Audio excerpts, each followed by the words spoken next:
আজকে আমি বানাবো পনিরের একটি পদ। তার জন্য পনিরের টুকরোগুলো কেটে নিয়ে সাদা তেলে পনিরের টুকরোগুলোকে হালকা করে ভেজে তুলে নেব। এবার ওই তেলের মধ্যে পেঁয়াজ কুচি ভেজে নেব পেঁয়াজ বেরেস্তা বানানোর জন্য। পেঁয়াজ বেরেস্তা বানানো হয়ে গেলে ওই কড়াইয়ের মধ্যে সামান্য তেল অ্যাড করে তার মধ্যে গোটা গরম মশলা, তেজপাতা, শুকনো লঙ্কা, গোটা জিরে ফোড়ন দেবো। এখানে আদা ও রসুনের পেস্ট দিয়ে ভালো করে সাঁতলে নেব।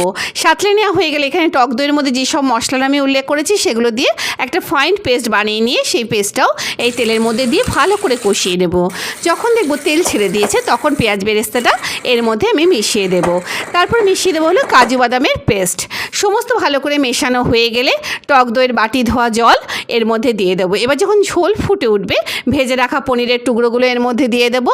বেশ খানিকক্ষণ রাখার পর এর নামানোর ঠিক আগে দেবো হলো কসুরি মেথি। আর এই পনিরের পদটির নামকরণ কিন্তু আজকে তোমরাই করবে। আর ভালো লাগলে অবশ্যই আমার পেজটিকে ফলো করার অনুরোধ রইল।